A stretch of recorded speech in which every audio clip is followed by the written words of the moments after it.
Everyone has heard that life imitates art, and that's no more true than with the film Fitzcarraldo.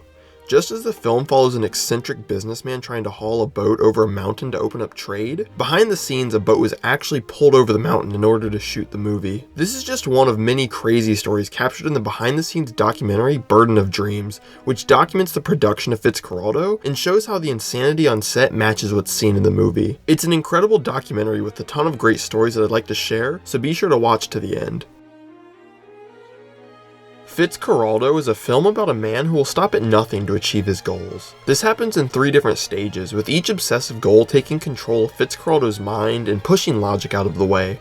The goal that kickstarts the film's events is Fitzcarraldo wanting to build an opera house in Peru so that he can hear his favorite singer perform. This big goal provides the backbone of the film and motivates every action. The obsessive pursuit of this goal leads him to attempt various schemes to raise money for the opera house, including selling shaved ice and building a massive railroad. Eventually, he learns of a plan to harvest untouched fields of rubber trees. The film explains that the section of rubber trees are located near a river, which is typically impossible to navigate because of the rapids, but Fitzcarraldo plans to take a boat down a parallel river and then drag the boat through the forest into the river near the rubber trees. This plan makes up Fitzcarraldo's second goal, more specific and more demanding than the first. Most of the movie follows this plan, with Fitzcarraldo traveling down the river in his steamship, taking in the environment and realizing the forces of nature are more than he anticipated, but refusing to give up in his journey. Once this journey ends, the audience is met with the third and final goal, hauling the boat over a hill and through the forest. The process of hauling the ship up the hillside is where you really see how dedicated or obsessed Fitzcarraldo is with his goal of moving the boat in order to fund the opera house.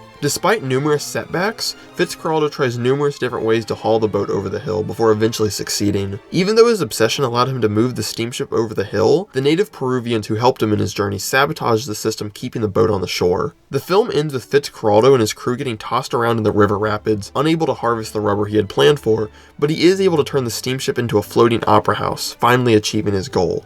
Fitzcarraldo is a film about ambition and obsession, showing how the most ambitious will stop at nothing to achieve their dreams, regardless of the cost. The plot of the film tells one story, but the production tells another story, which was documented by filmmaker Les Blanc.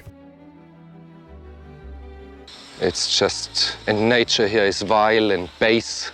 Burden of Dreams came out in the same year as Fitzcarraldo and chronicles the production of the film from the early stages when Mick Jagger was cast in the film before being replaced, to the various difficulties of filming such a large boat on a shallow river, to eventually finishing production.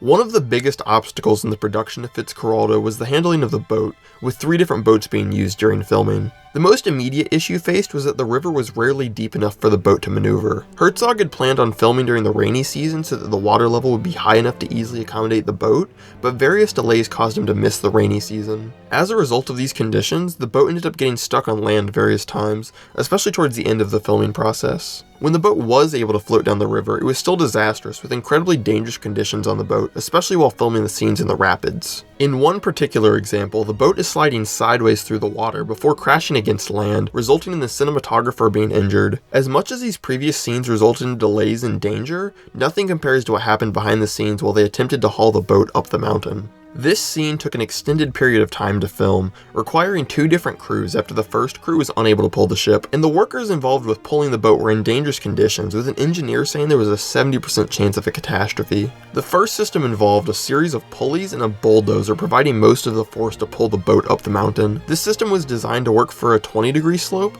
but Herzog insisted that it had to be 40 degrees, wanting to create an achievement on film that nobody had done before and nobody would ever do after. Burden of Dreams does a great job of not just telling you what happened and what went wrong when making Fitzcarraldo, but also making you feel like you were there, putting you right in the action and giving you a unique look into the mind of director Werner Herzog. I shouldn't make movies anymore.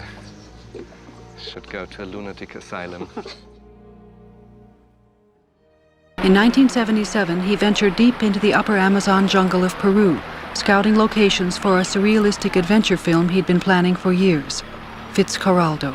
What's so interesting to me about both of these films is the way they're so similar. On the surface, both movies involve someone eccentric trying to move a boat over a mountain for art, and when you look deeper, you see similar motivations. Both Fitzcarraldo and Werner Herzog wanted to do something impossible, and when they were confronted with a challenge, they became obsessed with their goal simply because they were unwilling to give up. If I abandon this project, I would be a man without dreams, and I don't want to live like that. I I live my life or I end my life with this project.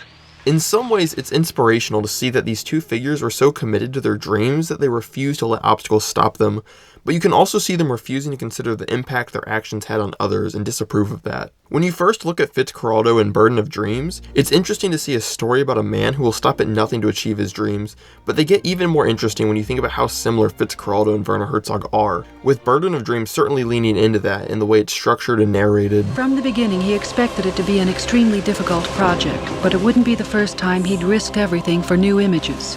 This raises the question, was Herzog attracted to the story of Fitzcarraldo because he saw himself in the main character? Or was the production nightmare of Fitzcarraldo an inevitability when a director is trying to tell a story about someone as crazy as Fitzcarraldo? Regardless of what caused the similarities, I think both Fitzcarraldo and Burden of Dreams are great films made even better when watched next to each other. The story of Fitzcarraldo is an exciting one, both as a narrative film and as a look behind the scenes.